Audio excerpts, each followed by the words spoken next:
माहिती आहे की सुरुवातीच्या काळामध्ये आपले प्रभाग दौरे झाले आणि त्या प्रभाग दौऱ्यांमध्ये जे काही आम्हाला अडचणी त्या प्रभागात जाणवल्या त्या दौऱ्यांमध्ये काही निर्णय खरं तर आम्ही सगळ्या पदाधिकारी, मी असेल, उपमहापौर असतील, आमचे स्टँडिंग चेअरमन असतील, पाहणी दरम्यान ज्या ज्या प्रभागांमध्ये काही अतिशय संवेदनशील आणि महत्त्वाचे निर्णय आम्ही घेतले होते आणि आज आम्हाला आनंद होतोय की आपलं सरकार जे आहे महाराष्ट्राचं ते शेतकऱ्यांना प्राधान्य देत असताना आणि उद्या सन्माननीय मुख्यमंत्री देवेंद्रजी फडणवीस यांचा वाढदिवस असताना पाथर्डीमध्ये आपल्याला माहिती आहे गव्हाणे येथे जो आपला खत प्रकल्प आहे त्यामध्ये सातत्याने लँड फिलिंग होतं आणि लँड फिलिंग झाल्यामुळे लिंकिंगमुळे जे पाणी आहे ते अतिशय घाण पाणी खूप वर्षापासून जवळजवळ 15 वर्षापासून हे शेतकरी त्रस्त होते. ते घाण पाणी त्यांच्या शेतात जायचं आणि आपल्या विहिरींमध्ये देखील ते दूषित पाणी यायला लागलं होतं. त्यांचं शेत आणि पीक त्याच्यामुळे आतून सडत होतं आणि त्यांना पीक घेता येत नव्हतं. ही वर्षानुवर्षाची समस्या त्या शेतकऱ्यांची होती. त्याचबरोबर विहिरीतलं पाणी देखील दूषित होतं, त्यामुळे त्यांच्या आरोग्याला देखील खूप मोठा धोका निर्माण झालेला होता. आणि पाहणी दरम्यान जेव्हा आम्ही हे बघितलं तर तेव्हा आमच्या लक्षात आलं की इथे खरं तर ते जे पाणी येतं आहे बाहेर लँडफिलमधनं त्याला कुठेतरी STPशी कनेक्ट केलं तर तो आपला मुद्दा रिझॉल्व्ह होऊ शकतो. शेतकऱ्यांना ॲक्च्युअल पाणी जमिनीत मुरेल आणि म्हणून त्या तिथल्या पाण्याचं जे डायव्हर्जन आहे ते आम्ही जवळजवळ 2.5 कोटी खर्च करून आज त्याचं भूमिपूजन केलेलं आहे. आणि 2.5 कोटीमध्ये आपण ते पूर्ण जे पाणी खराब पाणी आहे जे त्यांच्या शेतात जात होतं, जे विहिरींमध्ये जात होतं, त्याला डायव्हर्जन देऊन STPत टाकतो आहे आणि आता त्यांना एकदम चांगलं आणि स्वच्छ पाणी मिळेल. हे जे खराब पाणी होतं ते STPत जाऊन स्वच्छ होणार आहे. त्यामुळे अशा पद्धतीने खरं तर शेतकरी खूप आनंदित होते आज की एवढ्या वर्षानंतर त्यांचा वर्षानुवर्ष जो लांबलेला एक प्रश्न होता आणि त्याच्याने त्यांची शेती आणि आरोग्य दोन्ही पण धोक्यात होते तो मार्गी लागलेला आहे.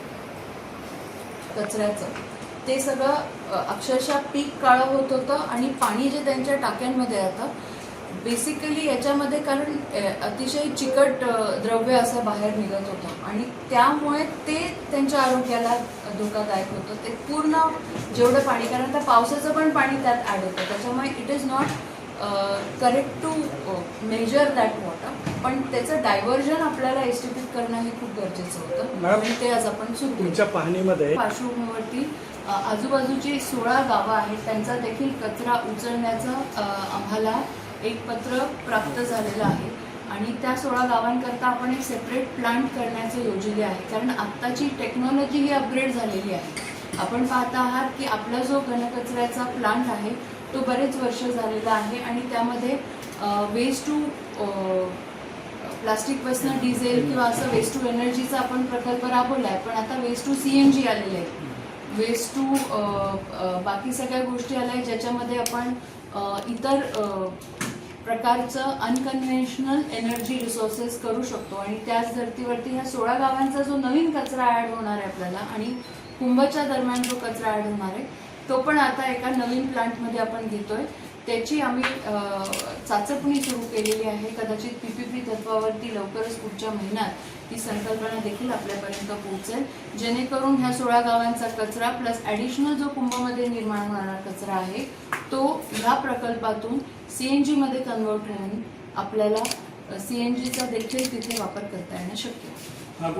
त्याच्यात शेजारी होईल कारण ती खत प्रकल्पासाठी आपण जागा आरक्षित केलेली आहे आणि तिथेच तो प्रकल्प क्षमता जो वाढवतो आहे आणि हा टोटली वेगळा प्रकल्प आहे. कारण का होतं, क्षमता वाढवल्याने कचरा जो डिस्ट्रॉय करायचा आहे किंवा सेग्रिगेशन आहे किंवा त्याचं जे काही प्रोसेसिंग करायचं आहे त्याची क्षमता वाढते.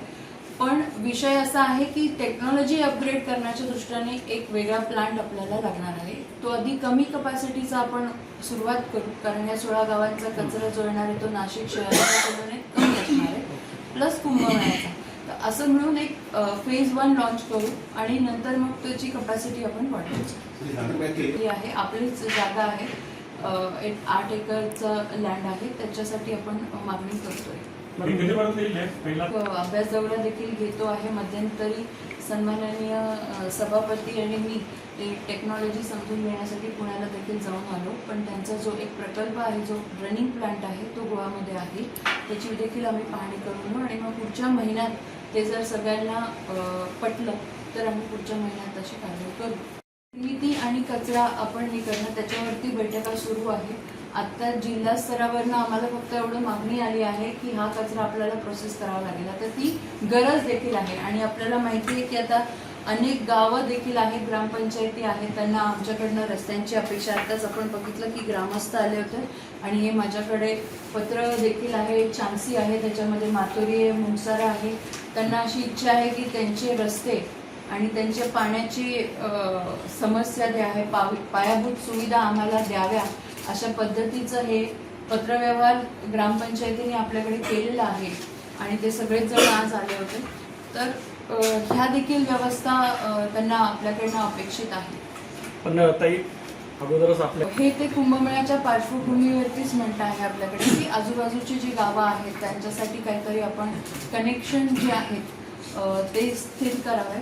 आपण ह्या संदर्भात जिल्हाधिकारी कार्यालयाशी पण बोललो आहे आणि मी स्वतः CM साहेबांशी पण बोलते. तर आपण एक साधारण एक कनेक्शन ग्रिड रोड्स आहे, तर आम्ही त्या याला रोड ग्रिड्स असा एक प्रोजेक्टचं नाव दिलं आहे की ते रोड ग्रिड्स जे आहेत ते विदिन सिटीमधले जे महत्त्वपूर्ण रस्ते आहेत त्याच्यासाठी आपण एक सूची तयार करतो आहे.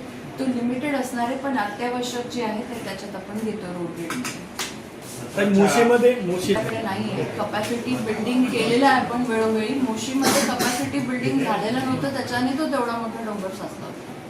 जर आपण बघितलं तर या 186 शाळा आहेत आणि त्यात इतर पण काही मायनॉरिटी शाळा आहेत ज्यांनी आमच्याकडे मागणी केली आहे. काही गुजराती मीडियम आहे, काही उर्दू मीडियम आहे, काही अशा आहेत ज्या मायनॉरिटीच्या शाळा आहेत. तर मला असं वाटतं की ह्या शाळांना देखील समाविष्ट करून घ्यायचा निर्णय आता उपसूचनेद्वारे येऊ शकतो आमच्याकडे आणि अशा पद्धतीचा चांगला निर्णय, खरं ठोस निर्णय आज आमच्या नाशिक महानगरपालिकेतर्फे सगळे लोकप्रतिनिधी आणि प्रशासनाच्या तर्फे घेण्यात आलेला आहे आणि याचं सगळीकडे स्वागत होतं आहे, याचा आनंद आहे. अंगणवाडी सेविका खूप वर्ष झाले त्यांचाही मानधनाचा प्रश्न जो होता तो प्रलंबित, आपण त्यांचाही प्रश्न प्रलंबित होता आणि यामुळेच मला असं वाटतं की आपण जेव्हा लोकांसाठी काम करतोय, अंगणवाडी सेविका या ज्या आहेत त्या आपल्या लहान चिमुकल्यांना खरं संस्कार घडवत असतात. तर 2 गोष्टी याच्यामध्ये प्रामुख्याने आम्हाला सगळ्यांना जाणवल्या की त्यांच्या मानधनामध्ये बऱ्याच वर्षापासून चर्चा होत होत्या पण तशी वाढ झाली नव्हती. आजचं तुम्ही जर प्रपंच करायचं म्हटल्यानंतर एवढ्या तोडक्या सॅलरीमध्ये, एवढ्या तोडक्या त्यांच्या जे काही मानधन होतं त्याच्यामध्ये उदरनिर्वाह करणं किंवा बाकीच्या गोष्टी करणं शक्य नव्हतं. त्यांचं येणं जाणं जे असेल, परत आपण पाहतोय की शासनाच्या सगळ्या खरं तर त्या खूप मेहनतीने काम करत असतात. शासनाच्या सर्व ज्या योजना आहेत त्या लोकांपर्यंत पोहोचवण्याचं काम देखील करतात.